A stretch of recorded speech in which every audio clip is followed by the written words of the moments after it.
Herzlich willkommen zu einem neuen Video der Firma NonFF. Wir befinden uns hier aktuell auf den PS Days. Wir haben uns hier nämlich mal einen Stand organisiert. Wir wollten nämlich mal den Leuten die Autos mal ein bisschen näher bringen. Normalerweise sieht man unsere Autos ja immer fahren, auf Events, auf Veranstaltungen, stehen da meistens hinter irgendwelchen Absperrungen, dass man ja nicht mal auf Meter mal dran kommt und sich das mal genauer anzugucken. Ja, und dann dachten wir, die Chance, die ergreifen wir und da sind wir. Tada! Ich würde sagen, wir fangen einfach mal mit dem ersten Auto an, das wahrscheinlich die meisten von euch kennen.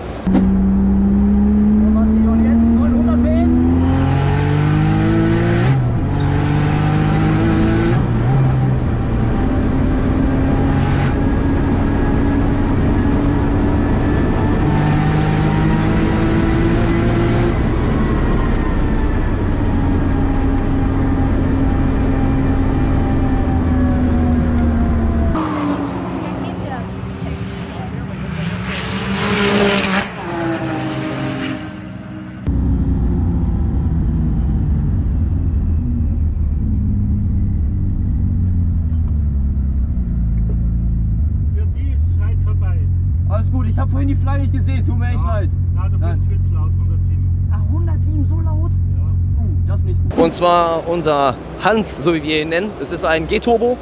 Basis war ein 997.1 GT3. Das Fahrzeug haben wir relativ stark verändert, hat unsere Schürzen ringsherum überall dran, sind meine E88 Räder drauf. Ja, GFK-Kotflügel, GFK-Frontschürze. Das Auto hat auch noch GFK-Türen, die sind heute jetzt natürlich nicht drin, weil wir sonst hätten nochmal neu folieren müssen. Das wäre natürlich eher ein bisschen doof gewesen. Ja, Auto hat aktuell 1200 PS, 1200 Kilo, 3,6 Liter. Absolut geiles Auto.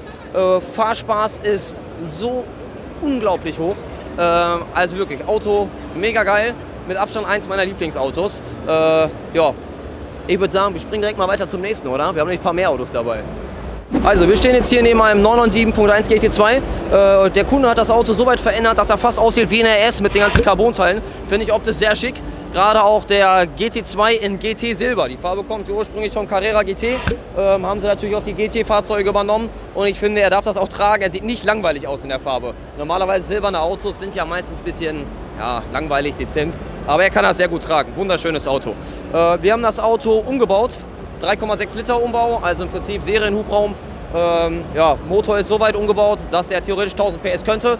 Kunde fährt 900, weil wir fahren in dem Auto weiter mit VTG-Ladern. Und zwar eine Kombination aus 997 und 991 VTG-Ladern.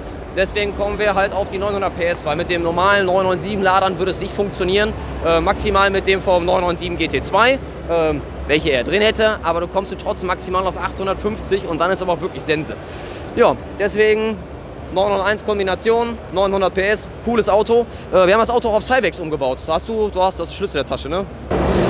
Also, wir gucken uns jetzt hier mal das Interieur an bei dem Auto. Hat der Kunde auch sehr viel umgebaut mit Carbon und so. Schönes Back, was für uns natürlich der Hammer ist. Wenn man jetzt mal unten guckt, da wo sonst das Ablagefach ist, da ist jetzt halt unsere ganze Cyvex-Steuerung drin. Map-Switch, Traktionskontrolle, ja, und alles, was man halt so braucht. Da das Auto ja Heckantrieb ist, ist das natürlich ein bisschen schwierig, die 900 PS und 1100 Newtonmeter auf die Straße zu bekommen. Deswegen hat sich der Kunde dazu entschieden, ein Cyvex einzubauen. Da das Fahrzeug 900 PS und knappe 1100 Newtonmeter hat, ist es schon wichtig, ein frei programmierbares Steuergerät in dem Auto zu fahren, wegen der frei programmierbaren Traktionskontrolle. Die kann man sehr schön halt über einen Drehschalter einstellen.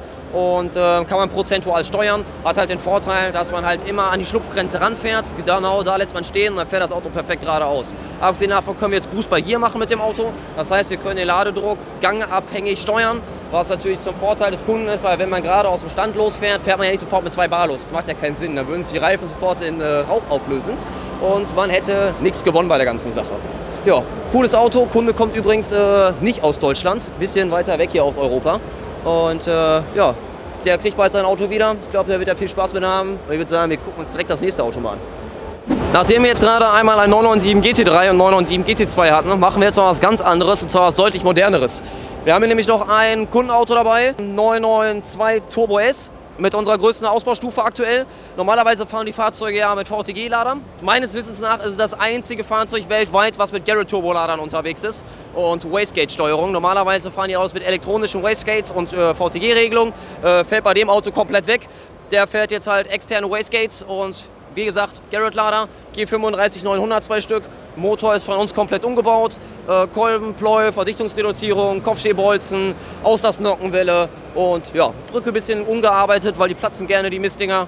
Und ja, Auto geht richtig gut, ist richtig geil. Fährt auch nur, also fährt mit 102 Oktan, kann man auch mit 98 Oktan fahren. Und ja, bei 98 Oktan wird man natürlich jetzt nicht gerade mit die 1400 PS erreichen. Das geht leider nur mit dem 102. Klar, man könnte jetzt Wassermethanol einbauen, aber wir sehen das so, ein Auto wird nur mit Kraftstoff getankt, der fährt nur mit Benzin und mit nichts anderem. Weil wenn ich jetzt dem Kunden sage, ja, wenn du schnell fahren willst, brauchst du jetzt noch Wassermethanol in dem Auto und so weiter und so fort. Es ist sehr schwierig zu bekommen, das Methanol, und man hat halt einfach das Problem, dass es leicht entflammbar ist und ja, man führt einfach noch eine Substanz mit sich rum, die leicht entzündlich ist, ja, was nicht gerade unbedingt cool ist. Deswegen, wir bleiben bei normalem Kraftstoff. Ja, sonst was Auto hat von uns gekriegt, unseren Ladeluftkühler, unser komplettes Ladedrucksystem, also die Druckrohre inklusive Schläuche, Ansaugung und so weiter. Die Teile sind auch einzeln erhältlich in unserem Shop, wenn ich mich nicht irre. Also, falls ihr Bock auf solche Sachen habt, guckt doch gerne mal bei uns in den Shop. Ja, also zu dem Auto gibt es auf jeden Fall noch ein bisschen mehr zu erzählen. Ich denke, wir machen mal ein einzelnes Video über das Auto. Dann kann man den noch mal auf der Bühne zeigen, kann man sich ein bisschen mehr zu angucken. Ich glaube, das ist für den einen oder anderen interessanter, als wenn wir hier nur mal ein bisschen rumlaufen. Wir springen direkt mal weiter zu dem nächsten Auto. Nachdem wir jetzt einen 997 GT2 und den GT3 hatten, fehlt natürlich noch als letztes in der Reihe ein Turbo. Der Kunde hat das Auto selber umgebaut auf GT2 Optik plus den GT3 S-Heckflügel. Man sieht von den Turbos eigentlich nicht mehr besonders viel über. Wir haben damals eine Motorrevision gemacht mit Motorverstärkung und einer Leistungssteigerung. Auto fährt unglaublich cool, macht richtig Spaß. Der Kunde hatte vorher immer Probleme mit der Unterdruckpumpe. Die Unterdruckpumpe, die wird angetrieben über die Verzahnung von der Nockenwelle. Und wenn die Unterdruckpumpe festgeht, bricht leider diese Verzahnung ab. Habe ich schon mal, glaube ich, in einem anderen Video erzählt. Fällt alles in den Motor rein und dann saugt die Ölpumpe natürlich die Metallteile an. Eher doof. Deswegen sind wir überhaupt darauf gekommen, diese Motorrevision zu machen. Und ja, ich glaube, der Kunde hat aktuell sehr viel Spaß mit dem Auto. Er ist das erste Mal so wirklich richtig gefahren. Mit uns hier zusammen zur Messe. Ein super netter Typ. Ich denke, der Kunde wird wahrscheinlich selber nochmal deutlich mehr erzählen wollen zu dem Auto. Also zu dem Auto werden wir auch nochmal ein separates Video machen. Wir gehen trotzdem mal rum und gucken uns den ein bisschen an, weil das Auto schon sehr cool umgebaut. Er hat sich sehr viel Mühe gegeben. Farbe ist übrigens foliert, ist kein Lack. Farbe finde ich sehr cool, ist mal was ganz anderes. Steht dem Auto mega. Dazu natürlich seine silbernen Räder, die hat er sich extra machen lassen. Das sind Sonderanfertigungsräder, weil wie man sehen kann, hinter diesen Rädern versteckt sich eine 991 Turbo Keramikbremse und die passt natürlich nicht über normale 19 Zoll Räder, da braucht man schon 20 Zoll. So wie es halt original auf dem 991 Turbo auch ist. Ja, Innenraum hat er auch sehr stark verändert. Da ist nicht mehr viel von der Serie über. GT2 Klappschalensitze, CAE-Shifter, volles Programm. Aber wie gesagt, ich denke, das wird der Kunde selber nochmal drauf eingehen. Von dem blenden wir auch mal den Namen einfach mal unten ein. Dann könnt ihr euch mal auf seiner Instagram-Seite das Auto nochmal ein bisschen genauer angucken. Und falls ihr sonstige Fragen habt, schreibt ihm einfach mal. Netter Kerl, der ist auch sehr offen und hat auch Bock drauf.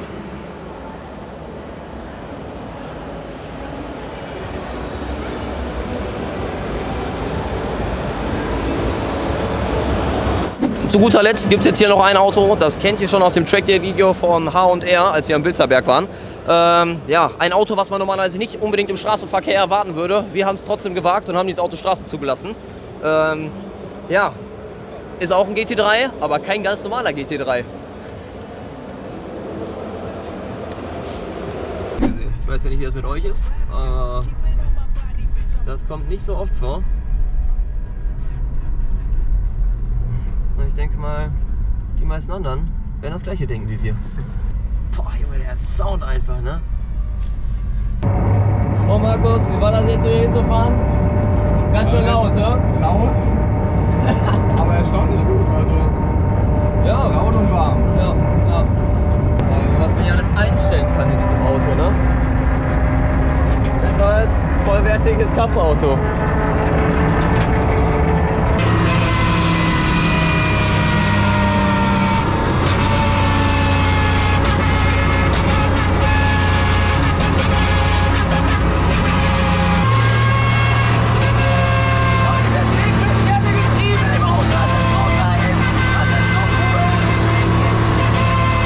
Ich würde sagen, die Sache ist klar. Ich sitze hier in einem 991 Cup-Fahrzeug welches wir Straßen zugelassen haben. Ja, war eine ganz schön lange Reise, dieses Auto umzubauen und so zu modifizieren, dass man es auch legal im Straßenverkehr benutzen darf und auch kann. Größtes Problem bei dem Auto war die Kupplung, weil original fahren hier eine ganz, ganz kleine Kupplung mit 5 Sinterscheiben und das ist super schwierig zu fahren, gerade im Straßenverkehr. Die Kupplung ist halt eigentlich nur gemacht in der Box. Einmal Kupplung treten, Drehzahl 3.500, 4.000 Touren, Kupplung kommen lassen, Box rausfahren, 10 Runden fahren oder 20, wie auch immer, Auto aus. Großer Durchmesser, viel Drehmoment, kleiner Durchmesser, wenig Drehmoment. Eine Scheibe.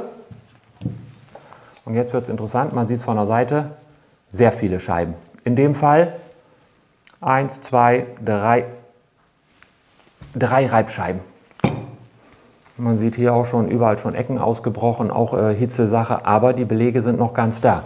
Ja, kann man natürlich nicht im Straßenverkehr benutzen. Deswegen haben wir für das Auto eine eigene Kupplung gebaut. Eine 2 Scheiben organische Kupplung mit Einmassenschwung hat, die weiterhin mit dem sequenziellen Getriebe funktioniert. Das heißt, das Auto ist wirklich täglich nutzbar. Das einzige große Problem, was dieses Auto noch mit sich bringt, ist, das Auto hat an der Vorderachse 2,85. Wenn man in den Kreisverkehr fährt, nimmt man leider die erste Ausfahrt, weil der Lenkwinkeleinschlag ist nicht besonders groß. Und ja, das beschränkt einen leider ein wenig. Aber nicht so schlimm, Auto ist schließlich für die Rennstrecke gebaut. Die Idee war nur dahinter, das Auto Straßen zuzulassen, dass man auf Achse mit dem Auto zur Strecke fahren kann, den ganzen Tag ballern kann und fährt einfach wieder nach Hause, hat seinen Spaß gehabt und muss die ganze Nummer nicht trailern. Ja, ich würde sagen, wir gehen noch mal rum und gucken uns das mal ein bisschen an. Ich mache mal vorne mal die Haube auf, dann versteht man auch, dass das hier echt kein Spielzeug ist, sondern eine ernste Waffe. So, machen wir auf hier den Koffer. Tada! Also was man hier vorne sehen kann, wir haben hier vorne eine elektrische Servopumpe, wir haben hier vorne Wischwasser, unsere Gaspole für die Hebeanlage, das ganze Tanksystem, also es ist wirklich ein vollwertiges Cup-Auto, ja, was wir halt dementsprechend umgebaut haben, dass wir es normal im Straßenverkehr bewegen können. Was ich besonders cool finde, normalerweise hat man halt die Hebeanlage an der Seite. Das Problem ist, es hat natürlich keiner einfach so eine riesige Gaspulle dabei, um die einfach mal aufzufüllen und die Stempelanlage rauszufahren. Deswegen haben wir eine Pulle ganz normal vorne im Kofferraum nachgerüstet. Das heißt, man kann einfach an der Strecke Auto hochfahren, eben kurz Räder tauschen, die Rennslicks drauf machen, Runden drehen, dann die Straßenräder wieder drauf und nach Hause fahren. Super coole Nummer.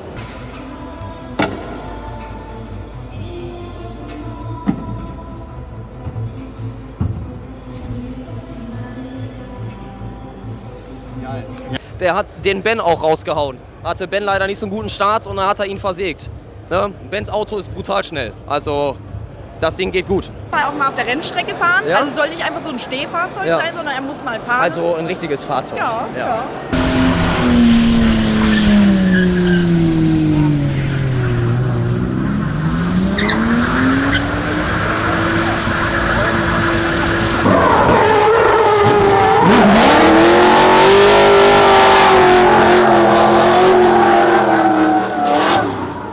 Das Auto gestern noch in der Entwicklungswerkstatt und die Messe hat aber gestern angefangen. Und dann habe ich gesagt, setz dich ins Auto und komm sofort hier hin. Selbst sie hat gesagt, sie hat viel erlebt. Aber das ist geistig. Das ist ein Highlight. Teilweise LKWs, die fahren mit 30, 40 irgendwo rauf und nach der Kabine knickt der Rahmen ab. Krass. Und da müssen die auf die Richtbank. Geht alles als Zivilist auch. Also man muss dann nicht bei der Bundeswehr verpflichtet sein, sondern kann dann